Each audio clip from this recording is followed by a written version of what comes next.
আজকে আমি আপনাদের জন্য একটা নতুন রেসিপি নিয়ে এলাম। এটা হলো মাশকালাইয়ের বড়ি।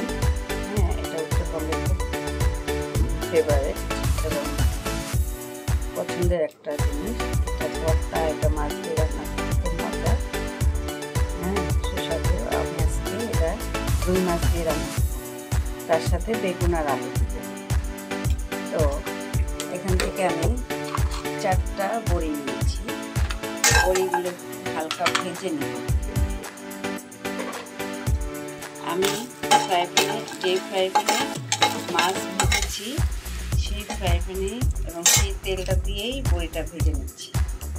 আপনারা চাইলে এমনিও ভেজে নিতে পারেন, কোনো সমস্যা নেই। আমি লাল লাল করে ভেজে নেব।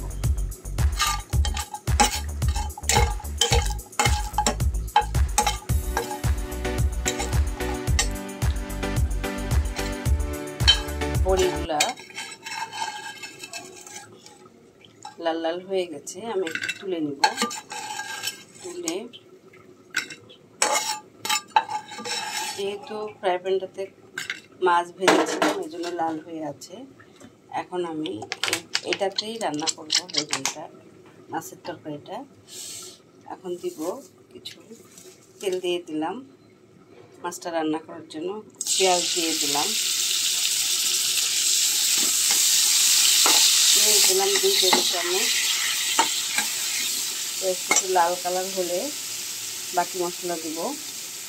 এই যে মশলাগুলো আমি এখানে এক জায়গায় করে রেখেছি। এখানে আছে পরিমাণ মতো লবণ, 1 চামচ ধনিয়ার গুঁড়া, 1 চামচ মরিচের গুঁড়া, 1 চা চামচ হলুদের গুঁড়া, 1/2 চা চামচ জিরার গুঁড়া। এটা আমি আদা রসুন 1 চা চামচ আমি দিয়ে দিচ্ছি। একটু পানিতে ভিজিয়ে রেখেছিলাম। গুঁড়া মশলা একটু পানিতে ভিজিয়ে রাখলে খুব ভালো হয়, রান্নার কালারটা সুন্দর আসে। মশলাগুলি ভালো করে কষিয়ে নিব এবং সাথে বড়িগুলোও দিয়ে দেব। বড়িগুলোর সাথে মশলাগুলি কষালে, মশলাগুলির সাথে বড়িগুলো কষাইলে আপনার বড়ির ভিতরে মশলাগুলো ঢুকবে, বড়িটাও ভালো মতো সিদ্ধ হবে। এবার আমি দিব এই যে কেটে রেখেছি বেগুন আর একটা আলু, 2টা বেগুন আর একটা আলু।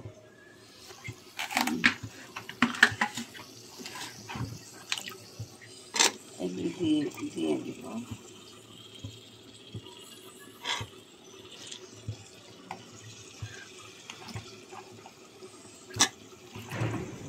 দুটা কাঁচামরিচ দিলাম।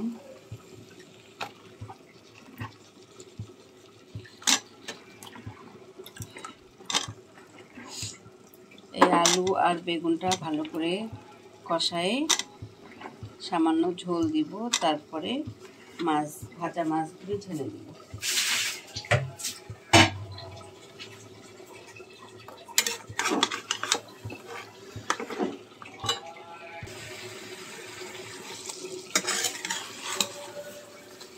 খুব ভালো করে কষাইতে হবে, মশলার গন্ধটা যেন চলে যায়।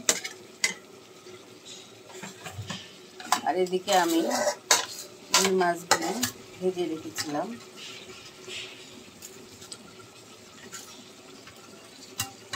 এই যে মাছগুলো ভেজে রেখেছি। কষানোর পরে ঝোল দিয়ে পানিটা যখন বলক আসবে তখন মাছগুলো দেব।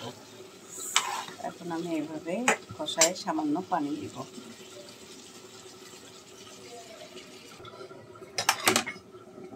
পরিমাণ মতো পানি দিয়ে দিচ্ছি আমি। আপনি যতটুকু ঝোল রাখবেন, অনেকে অনেক বেশি ঝোল খায়, অনেকে কম ঝোল খায়,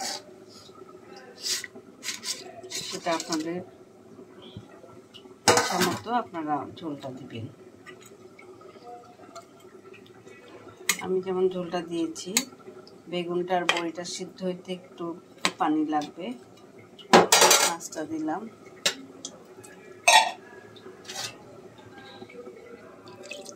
এখন ঢেকে দেব। মাছটা রান্না হয়ে গেছে আমার।